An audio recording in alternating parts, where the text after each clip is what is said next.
बिस्मिल्लाहिर्रहमानिर्रहीम। अस्सलाम वालेकुम बेटा, उम्मीद है आप सब खैरियत से होंगे। आज हम कल डिस्कस कर रहे थे इफ़ एल्स स्ट्रक्चर को, उसका स्ट्रक्चर देखा था, साइंटैक्स देखा, फ़्लो चार्ट देखा और फिर उसकी एक एग्जांपल भी हमने डिस्कस की थी, एक या दो।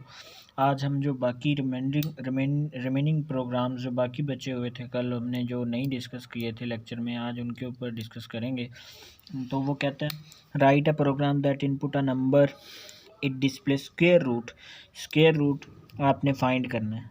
ठीक है, ये आपकी क्या है, आपने इसको फाइंड करना है, square root of the number if the number is positive. और कंडीशन क्या है कि नंबर पॉजिटिव हो। तीन बातें हो गई। एक इनपुट है आपकी, एक इनपुट है और उस इनपुट का आपने क्या फाइंड करना है, स्क्वायर रूट फाइंड करना है। बट अगर वो नंबर जो आपने इनपुट किया है वो पॉजिटिव है तभी। तीन बातें, तो ये हमारी कंडीशन है। तो नंबर कब पॉजिटिव होता है?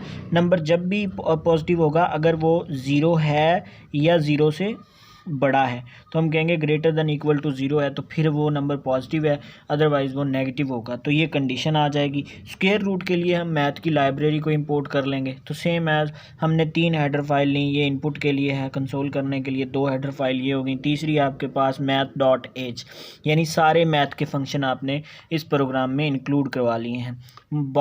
मेन बॉडी को आपने क्या किया बेटा, स्टार्ट किया, करली ब्रेस ओपन की, उसके बाद आपने कहा int x is equal to zero. That means कि आपने एक वेरिएबल ले लिया है, ठीक है, अ नंबर, वो आप x में ले रहे हैं। ठीक है, अब वो नंबर को आप x is equal to zero कर रहे हैं, नहीं भी करें, x को अकेला रखें, वो बाय डिफ़ॉल्ट ज़ीरो ही होता है। तो ये कोई नेसेसरी नहीं है कि x is equal to zero हम करेंगे। हम जस्ट इसे ऐसे भी कह सकते हैं कि इंट एक्स जस्ट, ठीक है, ऐसे भी कह सकते हैं। डबल स्क्वायर रूट, क्योंकि स्क्वायर रूट ले रहे हैं तो आपके पास पॉइंट में आ सकता है, इशारिया में आ सकता है, तो यहाँ पे फ्लोट भी ले सकते हैं। डबल लिया है तो भी ठीक है। तो 0.0 ये भी इनिशलाइज करना कोई इतना ज़रूरी नहीं है, ये आपका वेरिएबल है, ये आपकी डाटा टाइप है। ठीक है बेटा, फिर कहता है क्लियर स्क्रीन। अब वही वाली बात कि आपने एक वेरिएबल लिया है, उसको इनिशलाइज करना है। आपने क्या किया जी, इनिशलाइज किया print F inter a number. आपने एक नंबर मांगा, क्योंकि आपकी इनपुट एक ही थी तो आपने नंबर भी एक ही उससे मांगा। जब आपने नंबर मांगा तो फिर आपको वो नंबर किस में लाना था, स्कैन एफ और फॉर्मेट स्पेसिफायर, चूँकि डाटा टाइप इंटीजर है तो आपने रिमाइंडर डी यूज़ किया हुआ है। ठीक है, मॉडुलस डी, और उसके बाद रेफरेंस ऑपरेटर का यूज़ करते हुए आपने वो वैल्यू एक्स में, जैसे ही आप इंटर करेंगे वो फॉर्मेट के मुताबिक और रेफरेंस ऑपरेटर उसको एक्स में स्टोर करवा देगा। यहाँ तक था कि एक नंबर इनपुट करना है। वही वाला काम किया कि एक नंबर आपने डिक्लेयर करवाया वेरिएबल और उस वेरिएबल को इनिशियलाइज कर दिया। अब अगला काम यह है कि अगर नंबर पॉजिटिव है तो फिर स्क्वायर रूट लेना है। फिर आपने क्या कहा, if x greater than equal to zero, then अगर x ज़ीरो से छोटा है तो फिर तो वो नेगेटिव है ना, लेकिन अगर x ज़ीरो से बड़ा है तो या ज़ीरो है तो वो पॉजिटिव है। ठीक है, अगर ये कंडीशन ट्रू होती है तो फिर कहो square root is equal to square root x। ठीक है, अच्छा, स्क्वायर रूट ले लो x का, ये वेरिएबल है, ये स्क्वायर रूट का फंक्शन है जो इस मैथ की लाइब्रेरी से आ रहा है, जो बिल्ट इन फंक्शन है जो इस मैथ की लाइब्रेरी से आपने लिया है। अगर नंबर पॉजिटिव है, ये कंडीशन ट्रू होती है, तो x में जो भी वैल्यू है, 5 है, 10 है, 25 है, 30 है, जो भी है उसका स्क्वायर आ जाएगा क्योंकि वो पॉजिटिव है।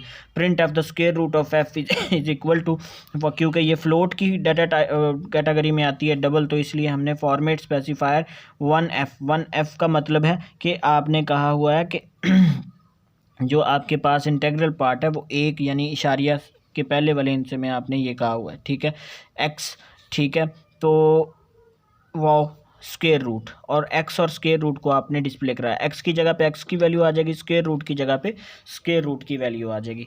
और इसमें एक बात और करता है, otherwise the program display invalid message, तो इसके एल्स में आप कह देंगे इनवैलिड इनपुट, क्योंकि अगर नेगेटिव है तो उसका स्क्वायर रूट फाइंड नहीं कर सकता, तो कंडीशन नेगेटिव पे फॉल्स होगी तो वो कहेगा invalid input. Get C H और आपकी मेन बॉडी क्लोज।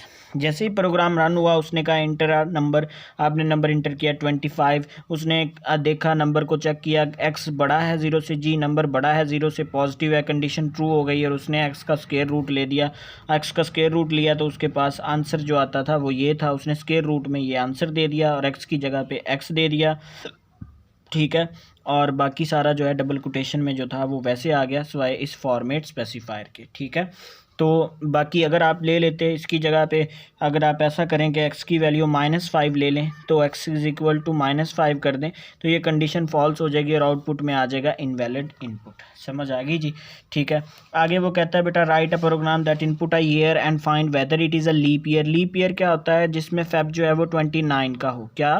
फेब जो है वो 29 डेज़ का हो, यानी फेबररी 29 डेज़ का। आफ्टर 4 ईयर ये आता है। तो हमें बात मिल गई, हमें पॉइंट मिल गया कि अगर 4 पे हम हर ईयर को डिवाइड करें तो अगर जो 4 पे पूरा पूरा तकसीम हो जाएगा, डिवाइड हो जाएगा, वो लीप ईयर है। जो नहीं होगा वो पूरा पूरा तकसीम नहीं होगा, वो लीप ईयर नहीं होगा। ठीक है, using if else structure. Again वही, ठीक है, header file, main body, y, clear screen, enter year.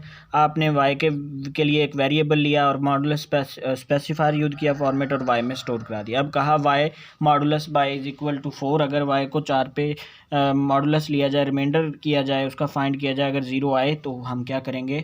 हमारा लीप ईयर है, अदरवाइज़ वो प्रिंट कर दिया लीप ईयर है वाई, अदरवाइज एल्स में प्रिंट कर दिया लीप ईयर नहीं है। हमने एक्स की वैल्यू यहाँ पे वाई की वैल्यू ली है 2003। अगर हम 2003 को जो है वो तकसीम करें किसके ऊपर, या मॉडुलस लें किसके ऊपर? 4 के ऊपर, 4 5 20, तो बाकी आपका 3 बच जाता है। ठीक है, दैट मीन कि ये 3 जो है ये reminder is equal not equal to 0। तो आपके पास ये क्या आ जाएगा कि ये लीप ईयर नहीं है। ठीक है बेटा, ये लीप ईयर नहीं है। लेकिन इसकी जगह पे अगर 2000 होता तो फिर आपके पास 4 5 क्या होता? 20 आ जाता। ठीक है, बाकी देखें ये 0 ही बच रहा है। ठीक है, दैट मीन्स कि ये 0 इक्वल टू 0, तो आपके पास जो 2000 था वो लीप ईयर होगा। ठीक है, तो ये लीप ईयर के लिहाज से उन्होंने एक छोटा सा प्रोग्राम दिया हुआ था, आपने वैल्यू ली, कंडीशन लगाई, और ये सिंपल आप जो पहले करते आ रहे हैं सारा काम आपने वही इसमें किया है। नेक्स्ट प्रोग्राम में वो आपसे कहता है write a program that input salary. आपने किसी एम्प्लॉय की सैलरी इनपुट करनी है एंड ग्रेड, और उसका पे स्केल, यानी पे स्केल क्या है? 15 है, 16 है, 17 है, उसका पे scale. It add 50% bonus. Salary में आपने 50% बोनस ऐड करना है इफ़ द ग्रेड जो उसका पे स्केल है इज़ ग्रेटर देन 15। अगर पे स्केल 15 से बड़ा है। It has 25% bonus if the grade is less is 15 और less than 15 is display total salary. और अगर 15 से छोटा है तो उसमें आपने 25% बोनस जो है वो ऐड करना है। तो एक इनपुट लेनी है आपने सैलरी और एक इनपुट लेनी है आपने बोनस। बोनस कैलकुलेट करके आप जो है वो उसको टोटल सैलरी में क्या कर देंगे? ऐड कर देंगे। ठीक है बेटा, अब कह रहे हैं इंट ग्रेड, और ग्रेड आपके पास आपने लेना है। दोनों एवरेज में ले ली, इशारिया में हो सकती हैं। ग्रेड जो है वो इशारिया में नहीं होता है तो इंटीजर डाटा टाइप ली। आपने कहा सैलरी, सैलरी में आ गई, ग्रेड, ग्रेड में इनपुट ले लिया। ये तो सभी में कॉमन हो रहा है। इफ़ ग्रेड 15 ग्रेटर देन है 15 से, तो कॉमन सी बात है, बोनस कैलकुलेट कीजिए जी। कैसे आएगा बोनस? टोटल सैलरी का आपने अगर 15 से ग्रेटर है तो उसने कहा 50% निकालो, तो 50% salary multiply by 50 divide by 100, तो आपके पास सैलरी का 50% बोनस निकल आएगा और बोनस में आ जाएगा। और आप फिर इसको क्या करेंगे? अगर ये कंडीशन ट्रू है तो ये काम हो जाएगा, और नीचे आके जो आपकी टोटल सैलरी आपने इनपुट की थी उसमें बोनस को क्या कर देगा? प्लस कर देगा और सैलरी में स्टोर करा देगा, आप प्रिंट करा देंगे सैलरी। लेकिन अगर आपकी कंडीशन क्या हो जाती है बेटा? फॉल्स हो जाती है, तो फिर क्या होगा? फिर 25% बोनस कैलकुलेट होगा। उसका मतलब है कि आपका ग्रेड या तो 15 है या फिर उससे कम है। ठीक है, तो फिर वो सैलरी को 25% से मल्टीप्लाई करेगा और फिर क्या कर देगा? 100 पे डिवाइड कर देगा, तो आपके पास जो बोनस आएगा वो 25% निकलेगा और उसको सैलरी में ऐड कर देगा, फिर से सैलरी को क्या करवा देगा? डिस्प्ले करवा देगा। तो ये आपके पास इसमें काम हो रहा था। अगर आप इसकी आउटपुट पे गौर करें, इंटर यूर सैलरी, आपने 16,000 सैलरी इंटर की और ग्रेड इंटर कर दिया 17। अभी 17 के हिसाब से ये कंडीशन हो गई है ट्रू हो गई है, तो आप 16 का 50% निकालेंगे तो कितना निकलेगा बेटा? 8,000 निकलेगा यहाँ से। ठीक है, तो 8,000 अगर निकलता है तो आपके बोनस की वैल्यू क्या हो जाएगी? 8,000 हो जाएगी। अगर बोनस की वैल्यू 8,000 है तो आपका ये वाला पार्ट तो गया, क्योंकि कंडीशन ट्रू हो चुकी थी, इसलिए एल्स पार्ट तो एग्जीक्यूट नहीं होगा। तो फिर आपका ये वाला काम होगा। बोनस की वैल्यू क्या थी? 8,000 प्लस सैलरी कितनी थी? 16,000। तो आपकी टोटल सैलरी कितनी हो जाएगी? 24,000। तो जब आप ये डिस्प्ले करवाएंगे तो ये देख लें 24,000 ये आपकी जो है वो सैलरी आ रही है इधर इसके ऊपर। समझ आ गई बेटा बात की? अब आपको आज का लेक्चर समझ आएगा। इंशाल्लाह कल नए लेक्चर में इफ़ एल्स इफ को डिस्कस करेंगे। आज के लिए इतना ही। अल्लाह हाफिज़।